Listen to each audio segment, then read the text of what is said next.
반갑지만은 악수보다는 인사로 대신해 주시면 감사하겠습니다. 그리고 손 세정제가 여기저기 배치되어 있으니까 자주 사용하시면 감사하겠습니다. 그리고 발표나 토론하시는 분 마이크는 끝나고 나서 교체를 해야 되니까 그 커버는 그냥 진행자한테 넘겨드리도 되고 아니면은 그걸 벗겨서 이 통 안에 집어넣어 주시면 되겠습니다. 이상으로서 방역과 관련한 당부 말씀을 거치고 그러면은 서울 사회경제연구소 제27회 심포지엄을 시작하도록 하겠습니다. 개 말씀은 장세진 서장님께서 있겠습니다. 그러면 장세진 서장님한테 박수로 안녕해 주십니다.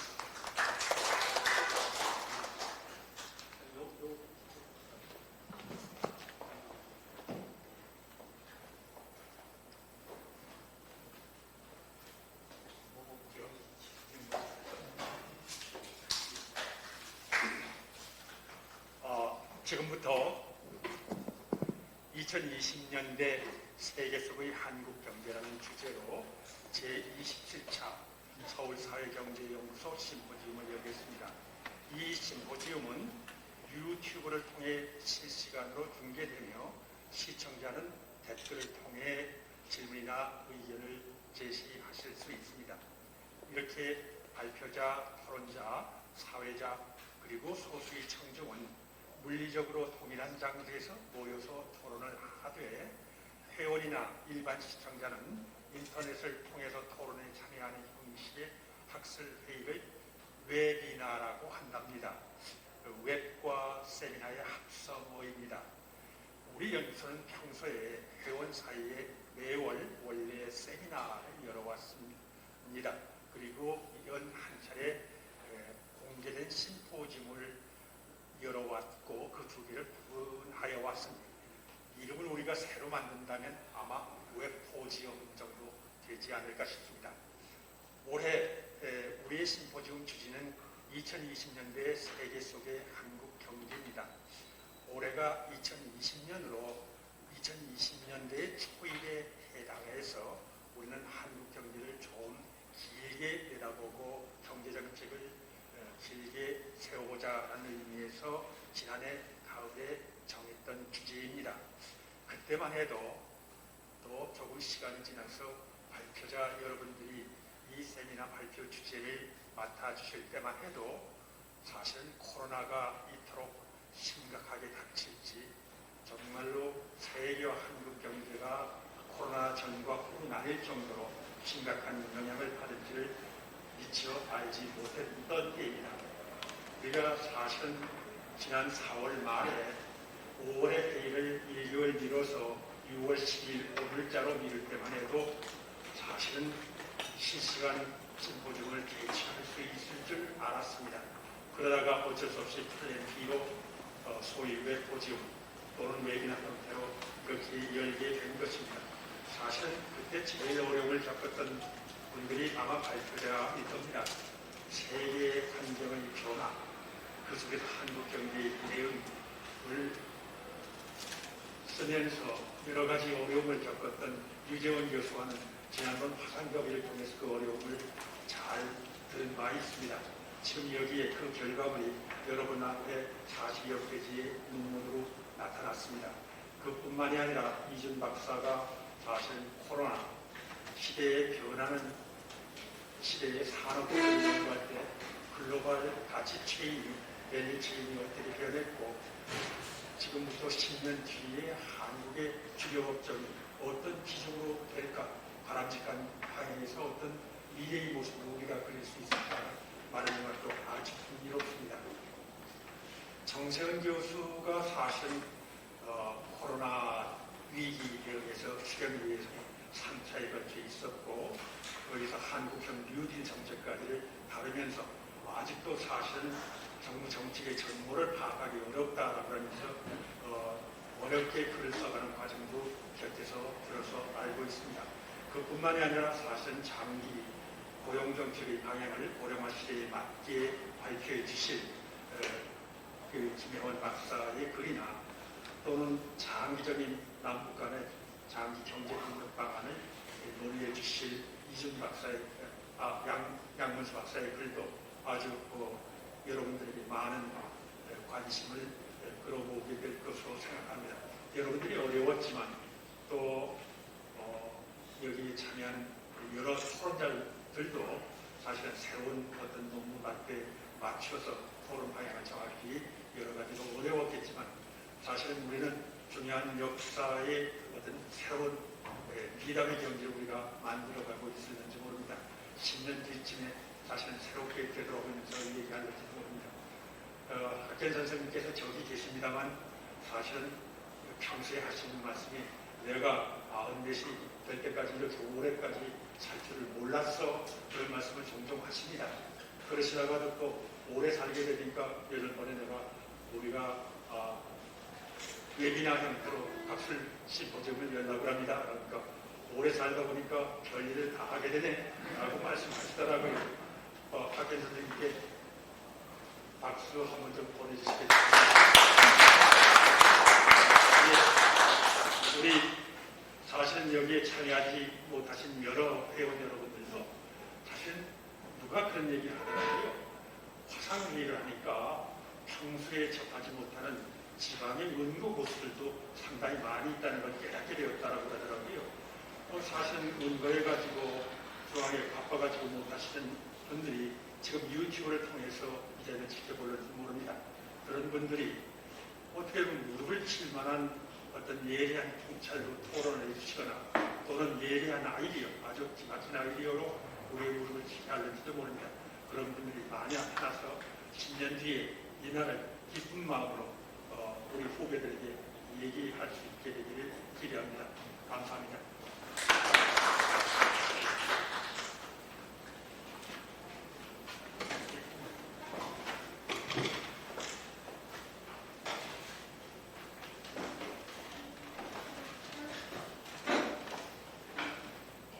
네, 그러면은 이어서 제1세션 토론에 들어가도록 하겠습니다. 발표 토론에 들어가도록 하겠습니다. 그러면 제1세션을 맡아줄 정인영 교수님한테 사회를 맡기도록 하겠습니다. 그리고 제1세션에 발표하실 우선 유재원 교수님하고 토론을 맡으실 이창수 교수님 두 분이 좀 앞으로 나와주시면 좋겠습니다.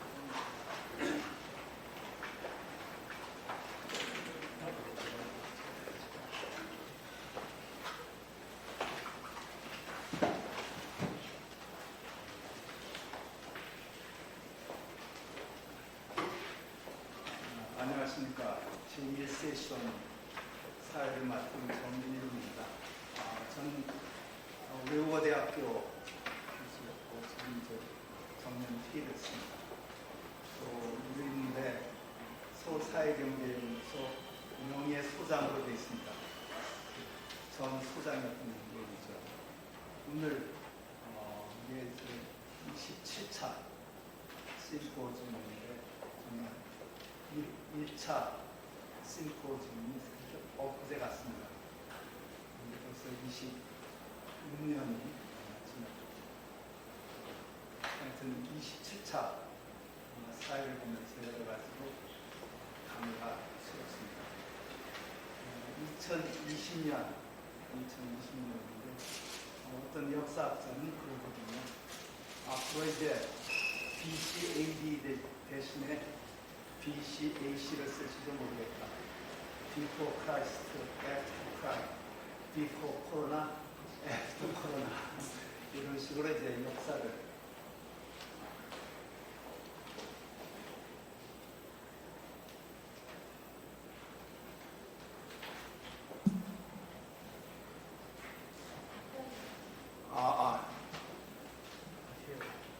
다시 해야 되니까 아니야, 괜찮아. 괜찮죠? 비포 코로나, 애프터 코로나 뭐 이런 식으로 이제 역사를 설명해야 될지 모르겠다 이런 얘기를 했습니다. 오늘 첫 번째 세션에 관련해서는 이제 세계경제, 또 무역, 산업, 또 남북 협력관계 이 세 논문이 이제 발표됩니다. 우선 첫 번째 발표 기사를 이제 소개하도록 하겠습니다. 건국대학교 유재원 교수께서 발표를 해주시겠습니다. 토론자는 경희대 이창수 교수님입니다. 아까 소장께서 이제 설명하신 대로 굉장히 유재원 교수 정말 역작입니다.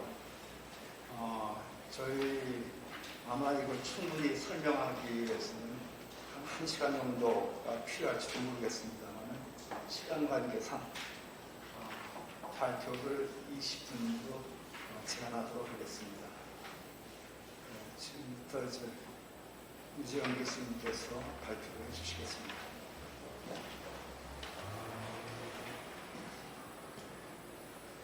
이거 지금 PPT 자료 돼 있습니까?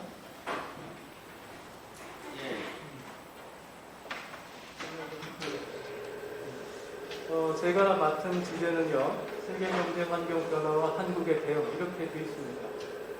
주제가 워낙 광범위해서 이것을 어떻게 좀 요약을 한다고 할까, 좀 포커스를 맞춰서 분석을 할 수 있을까 고민을 했는데 결국은 그냥 벙벙한 논문이 되고 말았습니다.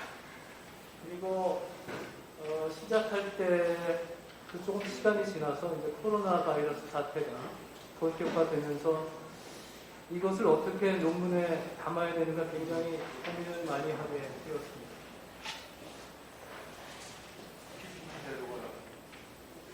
어제 보내주세요.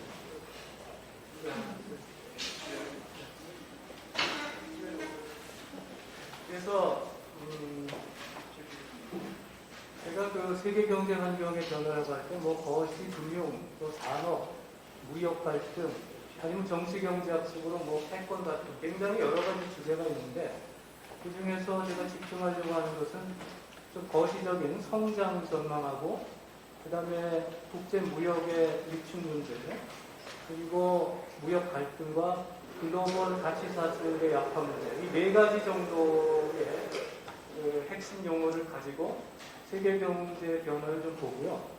그 다음에 똑같은 관점에서 한국 경제가 지금 어떤 현황이고 문제점이 뭔가 이렇게 한번 정리를 한 다음에 그런 접점에서 우리 한국 경제 대응 방안 뭐 이렇게 한번 정리를 해볼까 합니다. 여기서요?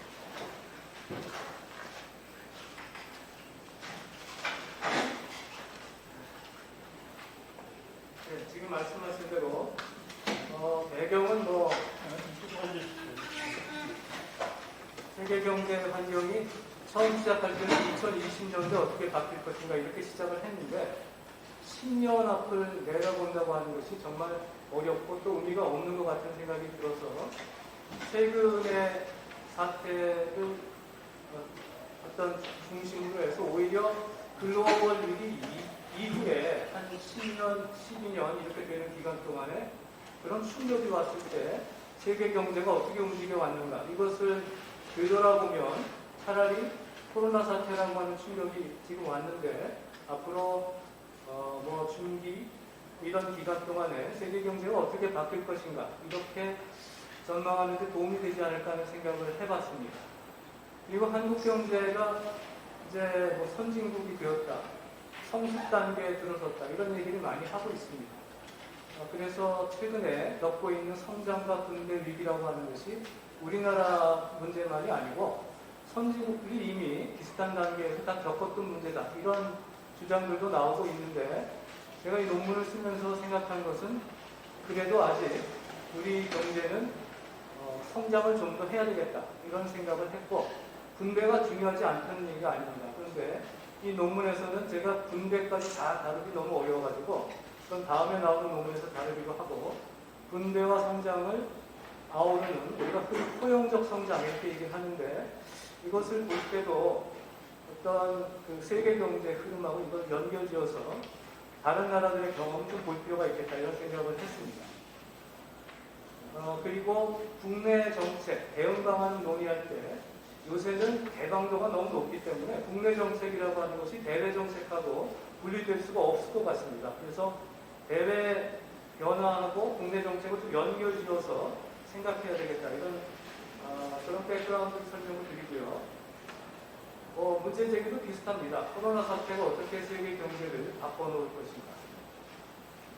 이 코로나 사태는 분명히 부정적인 충격인데 여러 가지 또 다른 그 인적인 피해를 가져오는 그런 또 다른 성격이 있지만 경제적으로만 놓고 보면 우리가 글로벌 충격, 글로벌 금융위기 충격을 능가하는 그런 그 세계 경제 부정적인 충격을 줄 것이다. 그것이 성장 면에서는 세계화의 둔화, 퇴적 이런 것을 강화시킬 것이라고 생각이 들고 또 경제가 나빠지게 되면 각자 보호무역주의적인 그런 성향이 이게 두드러지게 되는데 그런 면에서 무역 갈등이 악화되고 또 글로벌 가치 사슬이 더 약화될 것이다 이런 생각을 해보았습니다. 그리고 한국 경제의 문제점은 세계 경제 환경의 변화하고 밀접하게 관계가 되어 있는데 모든 것을 볼 수는 없고 성장, 무역, 글로벌 가치 사슬 그리고 무역 갈등 및 기술 패권 경쟁 이렇게 네 가지 연결 고리를 가지고 설명을 해보려고 합니다.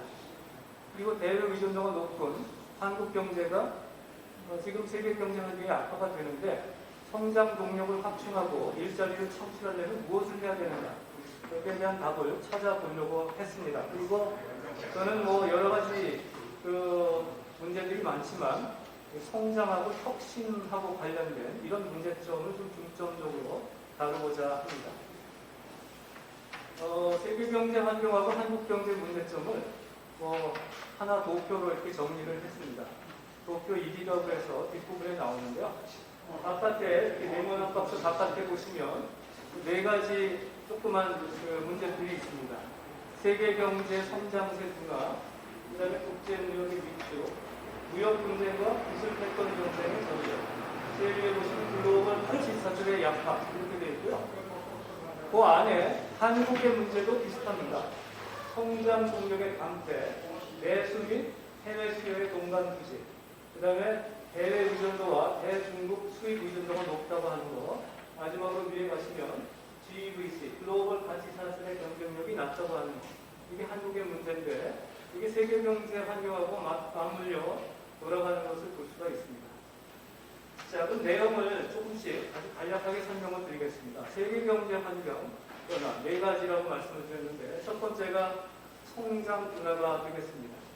여기 왼쪽에 그림을 보시면 주요 선진국이라고 해서요. 미국, 일본, EU, 그 다음에 세계 전체 이렇게 성장률을 보여주고 있습니다. 잘 보이시는 모르겠는데 이게 그림 1인데요.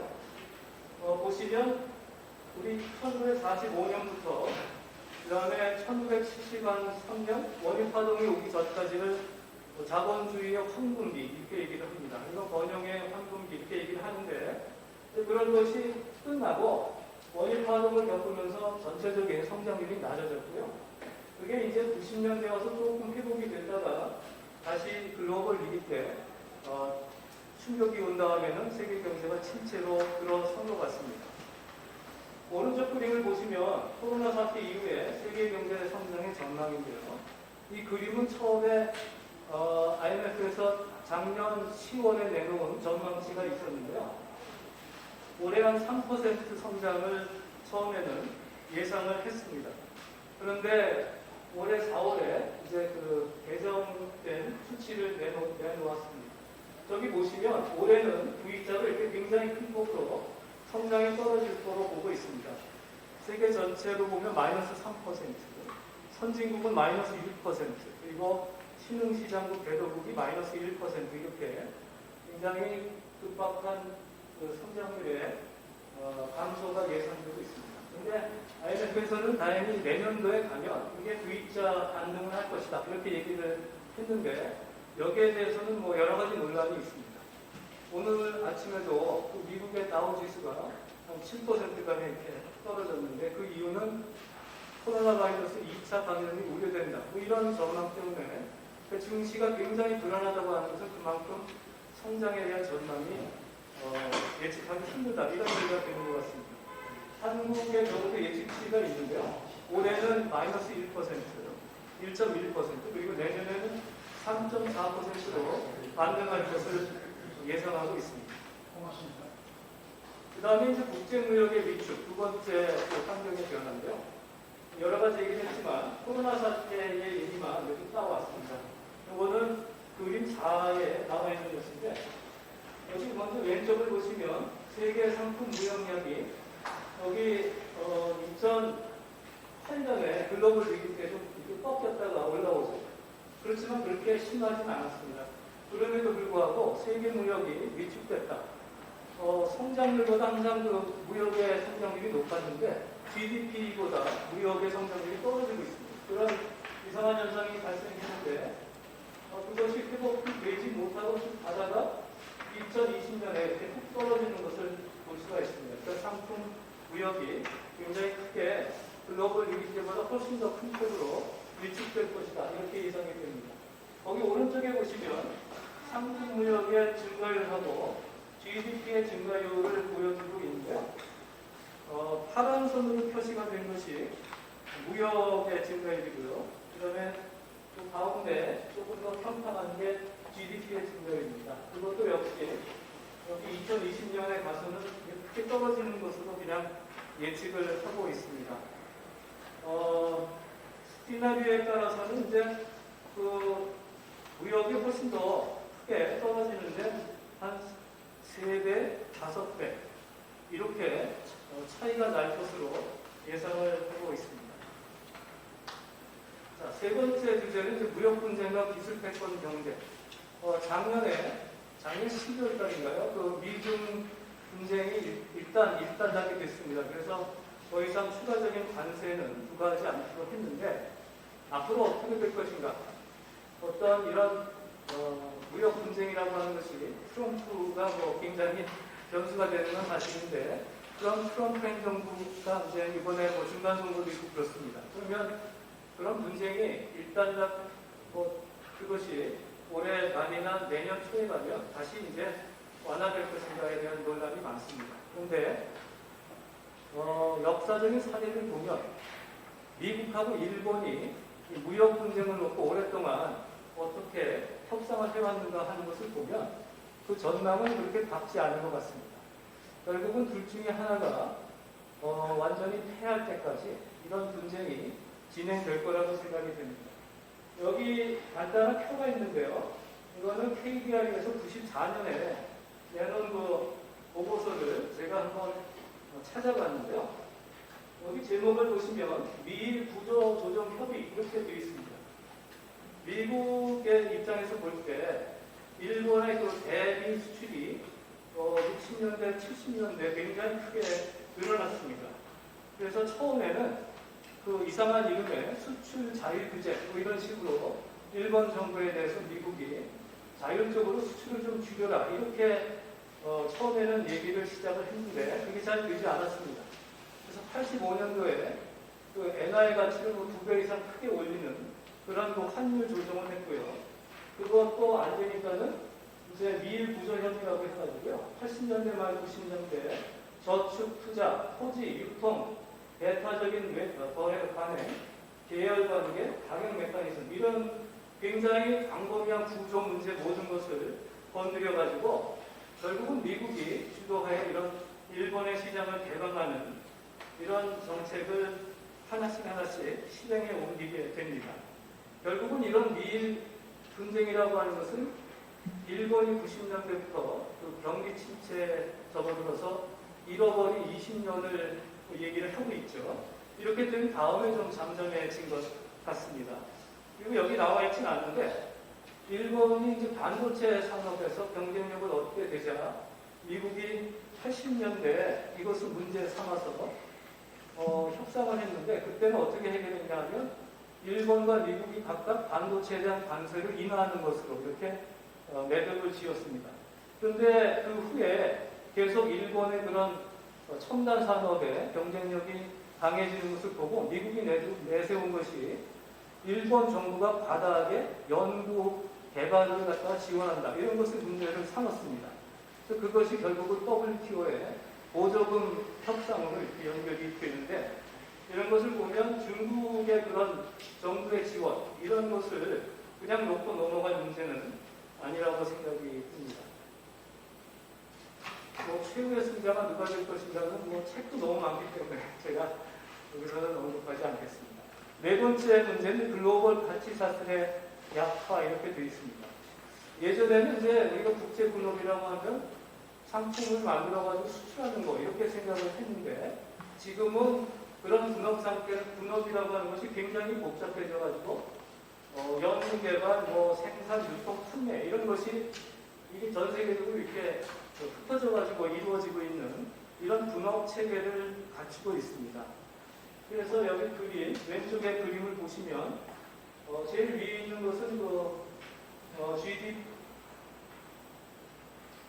GDP 대비 국내에서 창출하는 부가가치의 비중인데요. 이게 글로벌 위기 때까지 보시면 이게 쭉 이렇게 떨어지는 것을 볼 수가 있습니다. 그러니까는 생산을 하는데 그 국내에서 생산하는 것을 사용하는 것의 비중이 떨어지고 수입품의 비중이 그만큼 는다는 것을 보여주고 있습니다.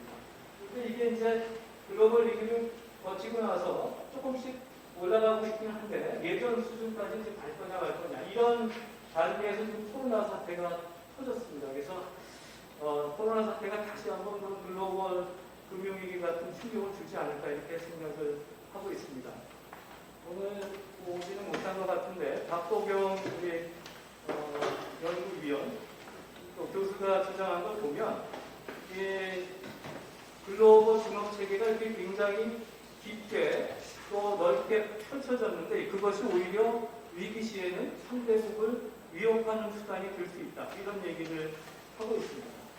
오른쪽의 그림을 보시면 복합 GDC, 복합이라고 하는 것은 생산 단계에서 한 번 이상, 두세 번 이렇게 왔다 갔다 하면서 생산이 이루어지는 그러한 분업 체계를 얘기를 하는데 여기 앞에는 그림들이 많은데요.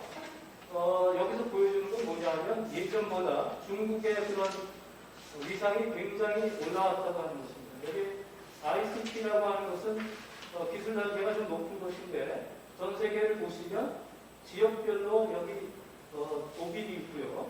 그 다음에 중국이 있고 저쪽에 미국이 있습니다. 그래서 중국이 이런 기술 수준이 높은 ICT에서도 지역 허브로서의 어떤 위상이 굉장히 강화됐다. 그리고 이제 그 글로벌 가치 사슬이 약화된다고 하는데 다른 면에서 보여주는 것은 지역별로 이렇게 서로 뭉치는 그런 현상이 나타나고 있는데 ICT 같은 경우도 중국이 이미 예전에 일본이 가지고 있던 그런 위치를 대체하게 됐다. 이런 것입니다. 그 다음에는 이제 한국으로 넘어오겠습니다. 우리 경제 문제점 여러분 잘 아실 테니까 제가 아주 간단하게 하겠습니다. 첫 번째는 우리 경제가 성장 동력이 위축된다 이런 얘기를 많이 하고 있습니다. 제가 감명 깊게 읽은 책 중에 우리 이재민 교수님이 외환위기와 그 영향이라는 책이 있는데요. 여기 보면 결국 한국이 외환위기 전에 바닥에 투자를 많이 해서 조금 웃자라는 성장을 했었는데 그 이후에 좀 정상화되고 있는 게 아니냐 이런 얘기를 하고 계십니다. 그런데 그건 뭐 그런 단편적인 증거가 될지 모르겠는데 여기 왼쪽 그림을 보시면 1인당 국민소득이 3만 달러를 달성한 시점에 성장률이 5년 평균 어떻게 되는가 하는 것을 한번 계산을 해봤습니다. 한국의 경우 여기 2018년에서 나와 있는데요. 그 3만 달러 달성 시점에서 성장률이 한국보다 낮은 나라는 딱 두 개가 있습니다. 하나는 이탈리아고요. 1990년 이탈리고 또 스웨덴 1980년. 나머지 나라들은 우리보다 그 시점에 성장률이 높았다. 이렇게 얘기할 수가 있겠습니다. 물론 환경도 다르고 그 나라마다 특성이 있기 때문에 이렇게 일괄적으로 말씀드리기는 어렵지만 어쨌든 우리가 성장률이 낮아지는 게 정상적인 것이냐 이렇게 답할 때 조금 지나치게 낮아지는 게 아닌가 이런 생각을 해볼 수 있을 것 같습니다. 오른쪽에 있는 그림은 1인당 국민소득 2011년 미국 달러 구매력평가 불변 가격으로 비교를 한 건데요. 여기 한국이 이제 파란 선 10선으로 표시가 되어 있습니다. 제일 위에 점선으로 된 것은 싱가포르입니다. 싱가포르는 뭐 네마 비용이라고 할 때 싱가포르, 홍콩, 우리나라, 대만 이렇게 얘기를 합니다. 저는 이거 너무 처음 시작할 때는 이제 우리나라만 어려운 게 아니기 때문에 다른 나라들 특히 네마 비용은 어떻게 됐을까 이렇게 한번 시작을 비교를 해봤는데요. 하다가 이제 너무 복잡해가지고 여긴 제대로 담지는 못했습니다. 그런데 말씀드릴 수 있는 것은 싱가포르 같은 경우는 우리나라하고 시작할 때부터 조금 우리보다 높게 소득수익이 높았습니다. 대만도 그랬고요. 우리나라 홍콩도 우리보다 훨씬 높았습니다. 그래서 잘 우리가 따라왔는데 싱가포르하고는 95년에 거의 비슷한 수준까지 왔다가 지금은 2배 정도로 다시 벌어졌습니다. 대만도 우리보다 당연히 낮을 거라고 생각했는데 1인당 국민소득이 2017년에 43,000달러 정도가 됩니다. 그래서 무시하면 안 되겠구나 하는 생각을 했습니다. 자, 성장 동력이 위축된다. 여러 가지 또 얘기를 할 수가 있겠는데 우리가 그로스 어카운팅이라고 해서 성장이라고 하는 것은 결국은 요소 투입이 얼만큼 빨리 증가하느냐 하고 요소 생산성이 얼만큼 증가하느냐 이 두 가지로 나눠볼 수가 있는데요. 잘 깨졌네요. 근데 여기 총 요소 생산성만 한번 보시면 2011년, 2018년에 0.7 1인당 GDP로 할 때도 0.7 이렇게 나오고 있습니다. 그래서 노동 투입이 지금 증가율이 증가되는 거 당연하죠. 그러니까 노동 시간이 작아지고 출산율도 줄고요. 자본 투입의 증가율도 낮아지고 있습니다. 설비 투자 같은 게 잘 안 되니까요. 그러면 이제 총 요소 생산성이 어떤가를 봐야 되는데 굉장히 낮아지고 있다. 이것도 이거 좀 문제점이라고 생각이 들고요. 그 밑에 보시면 그 켜학길 교수님하고 제조업하고 서비스업을 나눠서 한 게 있는데요. 여기 잘 안 나오는데 제조업의 경우는 2011년에서 15년 사이에 이 요소 생산성의 증가율이 마이너스가 됩니다. 그래서 오히려 서비스업보다도 더 낮게 나타나는데 이거는 제가 자세히는 잘 모르겠습니다만 어쨌든 우리나라의 그 투자 환경, 특히 제조업의 경우에 굉장히 어려움을 겪고 있다. 이렇게 해석을 할 수 있을 것 같습니다. 그 다음에 이제 아까 수출이 잘 안 될 것 같다는 그 걱정스러운 얘기를 드렸는데 수출이 잘 안 되는 거 사실인 것 같습니다. 여기 그래프를 보시면 글로벌 위기 이후에 조금 하향세를 보여주고 있습니다. 자, 그리고 또 하나 이제 우리 고도 성장이라고 할 때 투자를 많이 했는데 파란색으로 표시하는 것인데 이 증가율도 뭐 그렇게 높다고 볼 수가 없습니다. 굉장히 2011년에서부터 좀 올라가다가 또 떨어지는 모습을 볼 수가 있습니다. 여기서 말씀드리고 싶은 것은 이제 우리나라의 대외 의존도가 너무 높다. 해외 의존도를 줄이고 내수에 조금 내수 비중을 높이고 내수의 어떤 주도하에 성장을 할 수가 없는가 이런 얘기를 많이 하는데 현실은 아직은 그렇지 못하다. 한국은행에서 이제 최종 수요의 항목별 성장 기여도 이런 것을 내놨는데요.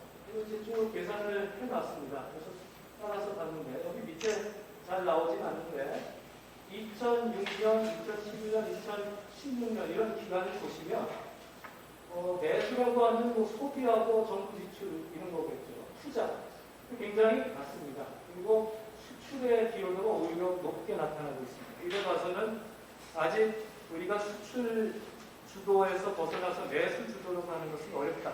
그런 얘기가 들고 있는 것 같습니다. 그 다음에 높은 대외 의존도와 대중국 수직 분업 이런 건데요. 시간이 벌써 많이 가서 이쪽 부분은 제가 한국은행에 산업연구학교 다루는 그 제자가 하나 있어서 좀 부탁을 했는데 수직 분업이라고 하는 것을 파악할 때 한 가지 지표가 이 맥스라고 하는 게 있습니다. 맥스라고 하는 것은 아이국에서 제2국에 수출을 한다고 했을 때 그걸 분모로 놓고요. 제2국, 상대국의 최종 수요에 의해서 우리나라, 아이국, 수출하는 나라의 부가가치가 얼마큼 유발되는가 이런 것을 계산을 한 것인데 아주 짧게 말씀드리면 한국에서 중국에 수출한다고 했을 때 중국에 여기 2015년에 수치가 0.66입니다. 중국의 최종 수요에 의해서 우리나라의 부가가치 유발되는 비율이 수출에 비해서 0.66 이렇게 나타나는데요. 다른 나라하고 비교해 보시면 좀 많이 떨어지는 것을 볼 수가 있습니다. 일본, 유럽, 북미 다 0.8, 0.75 이렇게 나와 있습니다. 거꾸로 중국이 한국에 대해서 이렇게 보시면 그것도 0.6정도밖에 되지 않습니다. 그래서 한국하고 중국의 이 무역이라고 하는 것이 상당히 이 중간재의 비중이 크다 이런 얘기를 할 수 있습니다. 이 얘기를 왜 하냐면 그 미국하고 중국 간의 무역 분쟁이 본격화가 되게 되면 결국은 그 중국하고 이런 수직 분업, 중간재를 매개로 해서 분업이 많이 되고 있는데 이것을 통해서 한국 경제가 굉장히 타격을 입을 위험이 크다 이런 말씀을 드릴 수가 있겠습니다. 이거는 이제 산업별로 글로벌 가치 사슬의 경쟁력이 얼마큼 되는가 하는 것을 이 자국 생산 유발 계수하고 자국 부가가치 유발 계수 하나를 만들면 우리나라에서 얼마나 생산이 유발되는가, 부가가치 유발되는가 이것을 본 것인데요. 그래서 한국의 경우를 보시면 RCA 지수는 다 1보다 높습니다. 이 수출 경쟁력이 상당히 높다고 나오는데 생산 유발 지수, 부가가치 유발 지수는 표사에 보시면 표 5가 되는데요. 다른 나라들보다 굉장히 낮습니다. 그러니까 그만큼 어떤 생산하거나 수출했을 때 그것의 그 타도 효과가 낮다 이렇게 말씀드릴 수가 있겠습니다. 중국하고 비교를 해보더라도 아까 그 자국 생산 유발 비중이나 부가가치 유발 비중이 중국이 우리보다 높게 나타나고 있습니다. 다른 나라는 선진국 말할 필요가 없습니다. 자, 대응 방안. 제가 1분 내에 마무리해 주겠습니다. 성장 동력을 확충하기 위해서는 결국은 우리가 서비스 산업을 좀 중시할 필요가 있다. 글로벌 경쟁력을 제거하고 또 외국인 투자, 일자리 친화적, 고용을 창출할 수 있는 외국인 직접 투자를 좀 유치를 활성화해야 되겠다. 그리고 글로벌 가치 사슬 말씀을 좀 드렸는데 왜 이렇게 부가가치가 낮은가? 이것은 원천 기술이 우리가 부족하기 때문에 그렇다. 결국 원천 기술 그리고 작년부터 문제가 되고 있는 소부장 산업이라고 하는 거 여기에 인센티브를 좀 강화할 필요가 있다. 그리고 코로나 상태 이후에 각광을 받고 있는 이런 디지털 신산업, 비대면 산업 이런 것을 육성할 필요가 있다. 세 번째는 그동안의 통상 정책이라고 하면 FTA 정책을 통해서 시장 확보 이거에만 관심을 가졌는데 이제는 우리가 포용성에 좀 관심을 가져야 되겠다. 대기업, 제조업 이렇게 하다 보니까는 중소기업이 그런 수출에서 많이 제외가 됐었는데 중소기업의 수출 역량을 증대할 필요가 있다. 그리고 자유화를 해서 피해가 발생하는 이런 산업을 실질적으로 도움을 줄 수 있도록 무역조정 지원제도를 좀 개선해야 되겠다. 그리고 중국에 대한 마지막으로 중국에 대한 의존도를 낮추고 한국 중심의 지역 네트워크를 강화해야 되겠다. 그래서 그 각각에 대해서 몇 가지 정책 과제, 세부 과제 이렇게 정리를 해봤습니다. 아마 처음 보시는 거는 별로 없을 거라고 생각이 됩니다. 다 논의가 되었는데 제가 여기서 다시 강조하고 싶은 것은 우리가 코로나 사태에 대해서 어떤 사람들은 우리나라의 새로운 기회다 이렇게 얘기를 하는데 이제 제발 좀 말만 하지 말고 실행을 좀 했으면 좋겠다. 이런 과제에 대해서도 다 그 액션 플랜까지 나와 있는데 왜 실행이 옮겨지지 않는가. 이런 것을 우리가 반성하고 조금 더 빨리 강도 있게 그다음에 대응을 해야 되겠다. 이렇게 생각을 합니다. 발표 마치겠습니다.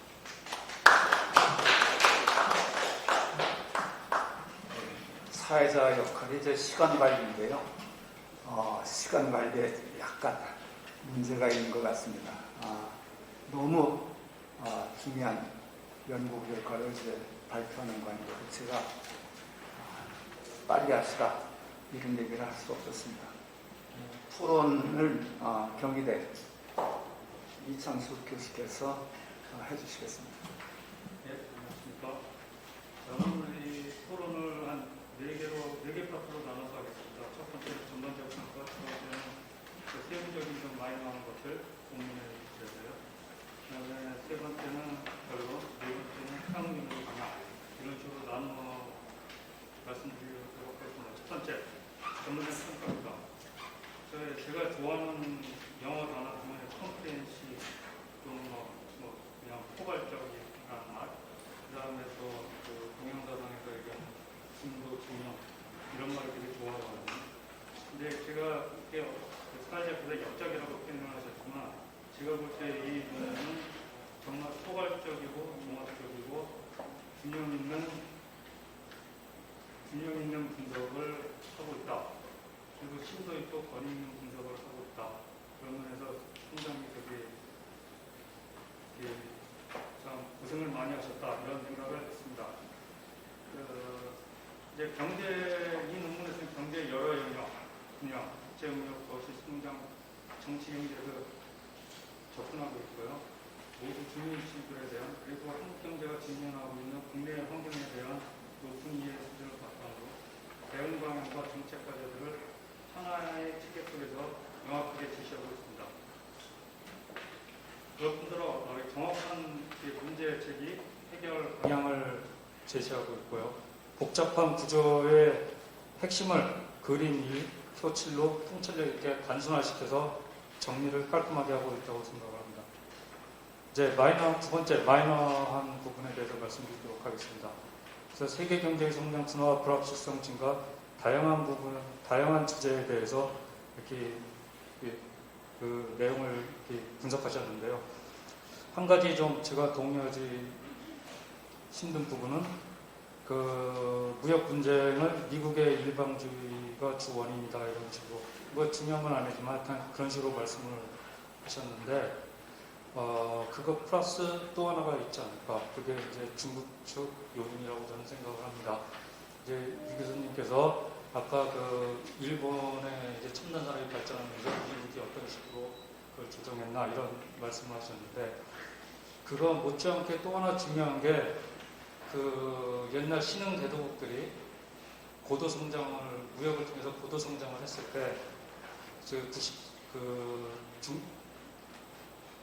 개입을 했습니다. 개입을 해가지고 뭔가 이렇게 바뀌었는데 그게 그 유명한 이제 그 이스트에이션 미라클 논쟁입니다. 1993년. 그래서 그 한국 등의 어떤 셀렉티브 인터벤션 이런 거를 이렇게 문제를 지적하고 지금부터는 그런 거 하지 말고 자유무역하라 뭐 이런 얘기를 했었는데 그 부분도 좀 시사점이 있을 것 같습니다. 그때 이제 나온 얘기를 이렇게 보면은 깜짝 놀라는 게 지금 중국에 대해서 미국이 얘기하고 있는 거랑 똑같습니다. 그래서 제가 사진을 찍어 왔는데 제가 옛날에 본 것 중에 그 Targeted and Subsidized Credit to Selected Industries 그 다음에 그 수입 대체제의 보호 Subsidy to Declining Industries Government Bank의 그 금융 지원 Public Investment in Applied Research Firm and Industry Specific Export Target 뭐 여러 가지가 있습니다. 이런 것들 이제 그게 저는 그렇게 생각을 해요. 우리가 자유무역 질서라고 얘기를 하는데 그 자유무역 그 시장이라는 게 단지 말 그대로 자유롭게 이루어지는 그런 건 아니다. 이게 장기적인 어떤 서스테이너빌리티를 갖기 위해서 어떤 식의 조정들이 이루어지고 있다. 그래서 독일이 잘 나갈 때, 일본이 잘 나갈 때, 신흥계도국들이 잘 나갈 때, 그 다음에 지금은 중국이 너무 이렇게 큰 시야를 가져갈 때 시장을 안정시키는 세계 경제를 그런 관점. 그래서 미국의 일방주의는 분명 잘못된 겁니다. 그 리더로서의 역할을 포기하고 나부터 살겠다. 이건 아주 잘못된 행동 맞고요.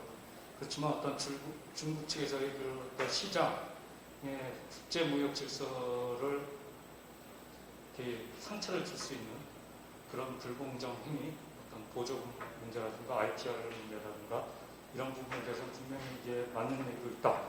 그 말씀을 드리고 싶고요. 그다음에 이제 그 마이너 계속 말씀을 드리면은 또 하나 이제 뭐 성장론부터 시작해서 내수부진 투자가 왜 이렇게 잘못됐는지 뭐 너무 좋은 말씀을 많이 하셨고요. 단지 이제 GBC 관련해서 그 우리나라가 GBC 경쟁력이 낮다 이런 그 부분에 대해서는 그것도 맞는 얘기인데 저는 좀 약간 다르게 생각을 합니다. 그러니까 저기 이 교수님께서 GBC 경쟁력이 낮다고 그랬을 때는 부가가치 창출 백스 비율이 낮은 거 이제 그건데 백스 비율이 이렇게 높은 나라는 전 세계에 몇 나라 없습니다. 일본, 독일 그 정도고 서비스 산업이 강한 나라들 물론 제가 이제 유 교수님 서비스로 강조하잖아요.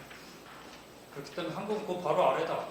그렇기 때문에 이게 그 GBC 경쟁력이 낮은 건 아니다. 그래서 이제 그 부품 소재 장비, 원천 기술 이런 거를 말씀을 하셨잖아요. 그거를 된다는 거는 넘버 제조업 부분, 최소한 제조업 부분에서 넘버 3다. 그 얘기입니다. 근데 그게 이제 그 장기적으로 맞는 얘기인데 결국은 그 거기까지 가는 우리나라도 지금 이제 그 GBC를 통해서 아주 높은 경쟁력을 좀 가지고 있다고 판단을 하고요. 이제 그렇게 최종 목표는 이제 부품 소재 장비 원천 기술 확보인데 거기까지 가는 어떤 다이나믹한 부분 그런 부분도 좀 고려를 해야 되지 않을까 이런 생각을 했습니다. 그다음에 사절 가보면 서비스, GBC 다양한 말씀을 해주셨거든요. 외국인 투자 환경이 있냐, 그다음에 그 원천 기술 확보, 소부장 그래서 제조업 4.0 전략 이런 걸 다 말씀을 하셨고 또 이게 오늘 발표를 안 하셨는데 일본에서 말했던 차이나 플러스 원 이런 거를 한국에도 활용이 된다 해서 상당히 중요한 말씀이신 것 같고요. 그다음에 지역 네트워크를 강화해야 된다고 말씀하시면서 오늘도 말씀 안 하셨는데 발표에는 동북아 금융 허브가 왜 실패했는지 이런 생각을 해야 된다 이런 얘기를 하셨습니다. 그래서 선반 결론은 결국은 이제 포괄적이고 종합적이고 균형적인 분석과 서술이고 중요한 정책적 시사점을 한 구조 속에서 정리하셨다. 이게 대단하다고 저는 정말 대단한 작업을 하셨다 이렇게 생각을 합니다. 근데 이제 그다음에 이제 4번 향후 연구 방향. 본 연구에서 제시하고 있는 여러 이슈들과 해결책을 한 단계 좀 더 근본적인 차원에서 아웃으로 종합할 수 있는 2단계 신축 연구를 또 이제 시작하셔야 되지 않나. 그래서 결국 정부 용역이라든가 이런 걸 좀 하셔야 될 거라는 그런 생각을 했습니다. 아까 표에서 이렇게 표치를 보여주셨지만 서비스 산업, 수출 산업화 이게 왜 안 되는지, 그다음에 원천 기술 이런 게 왜 안 되는지 이게 각각에 대해서 설명하셨거든요. 이런 것들을 아우르는 그러니까 왜 투자는 안 이루어지느냐, 돈은 남아도는데 왜 투자를 안 하냐, 이런 것들을 어떤 이 근본에 있는 한 단계 더 밑에 있는 것들을 좀 딱 정리를 하셔가지고 이제 그 세부 과제랑 연결을 시키는 작업. 그래서 전체가 하나로 돼가는 이제 그런 후속 연구가 완성이 되면 정말 되게 우리나라 한국 경제에 엄청난 기여를 하실 수 있지 않는가 그렇게 생각합니다. 마지막으로 말씀드리고 싶은 건 역시 저는 대단히 이제 박수를 보내고 싶은 게 포괄성입니다. 저는 저기 어떤 사람은 어떤 한 가지 관점에서 어떤 이슈를 분석하고 내 말이 맞다, 내 말이 맞다 얘기합니다. 근데 그 이슈에 대해서 한 가지 관점에서 본 거는 단지 10% 질일 뿐이었거든요. 반대의 시각에서 또 다른 정치 경제에서 분석해서 또 그걸 들어가면 또 10% 진리를 찾습니다. 문제는 여러 가지 각도 퍼스펙티브에서 보는 여러 가지 것들을 종합적으로 컴프레hen시브하게 아울러 가지고 그거를 정책적으로 이렇게 제안하는 거예요. 그게 이제 그게 가장 현실적이고 무게가 있는 그게 책임감 있는 정책 제안이라고 생각하고요. 그런 관점에서 저희 유 교수님의 오늘의 분석은 상당히 훌륭하다 이렇게 결론을 내리겠습니다. 이상입니다. 네, 보통 후배 교수들은 이렇게 선배 교수 칭찬을 안 하는데 이 교수님께서는 유 교수 발표를 상당히 칭찬을 많이 해주셨어요. 또 여러 가지 문제점, 보완점도 말씀을 해주셨습니다. 여기에 대해서 유 교수께서 좀 답변을 해주시고 짤막하게 이제 또 플로어에서 질문을 받도록 하겠습니다. 제가 그 논평을 부탁드릴 때 좀 이렇게 좋은 점만 얘기할 필요는 없다라고 했는데 그것만 잘못 들으셨나 봐요. 너무 그렇게 얘기하시면 뭐 고맙긴 한데 어떻게 청중들이 받아들일지 모르겠습니다.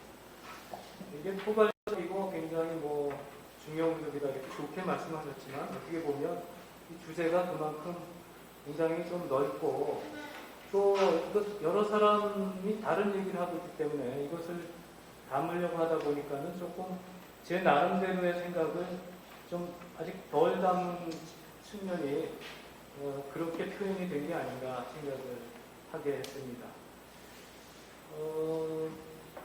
세계경제의 무역발전 문제, 왜 미국의 책임만 얘기하고 중국의 잘못은 얘기하지 않는가 이렇게 말씀을 하셨는데 2001년에 이제 WTO에 중국이 가입할 때 또 미국하고의 협상을 거쳐서 어느 정도 이제 조건이 만족된다고 생각해서 이제 가입이 된 거죠.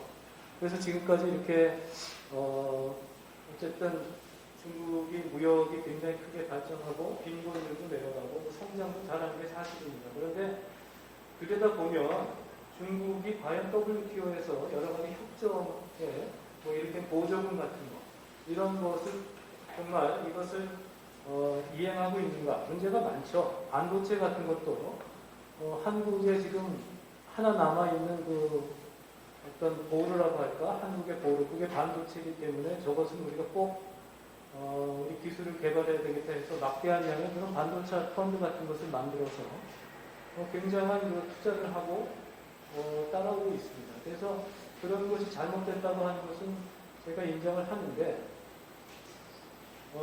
미국이 일본을 때리고 중국을 때리고 우리나라도 어떻게 보면 외환위기 때 우리가 완전히 행복을 한 거나 마찬가지죠. 그래서 완전히 시장이 개방됐고 이런 일련의 그런 경험을 보면 결국은 힘 있는 사람이 그런 유리한 지위를 이용해서 자기한테 유리한 정책을 자기한테 유리한 시점에 이것을 행사하는 게 아닌가 이런 생각을 좀 해왔습니다. 그렇다고 해서 뭐 중국이 우리나라하고 뭐 같다 뭐 동경상면 이런 건 아니지만 중국이 분명히 트럼프가 좀 무리수를 두는 건 사실인 것 같고요.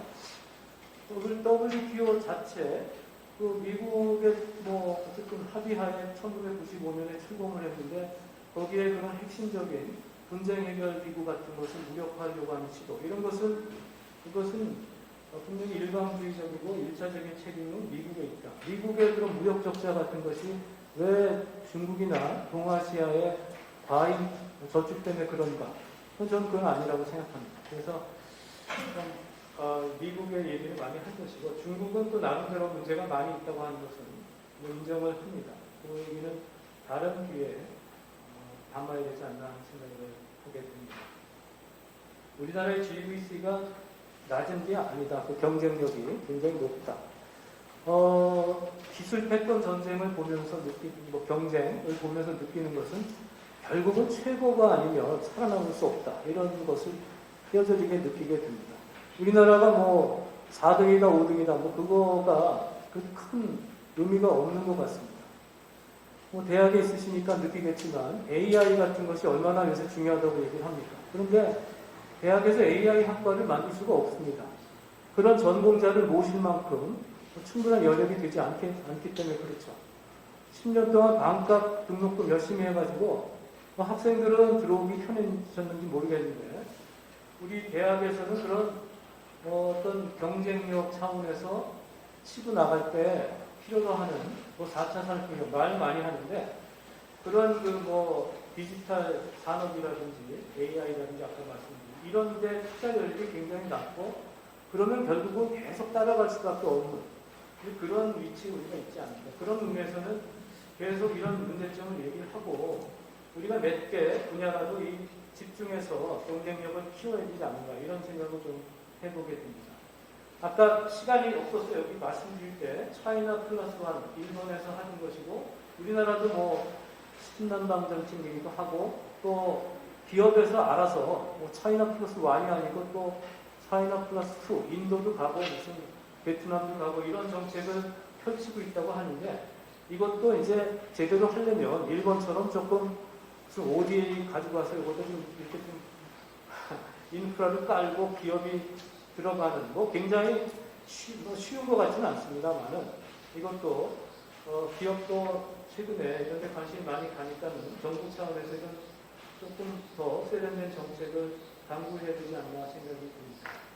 향후 연구 방향 이런 것을 저보고 다 하라고 하면 좀 불안할 것 같고요. 기회가 되면 한번 같이 연구를 했으면 좋겠습니다. 네, 이상입니다. 네, 감사합니다.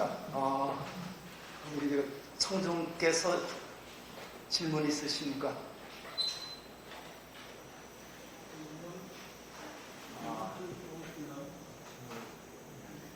청중도 질문이 없고 또 인터넷 유튜브 상에도 이제 질문 내용은 없습니다. 그러면 시간이 너무 지체됐는데 이것으로 제1세션 지금 첫째 발표를 마치도록 하겠습니다.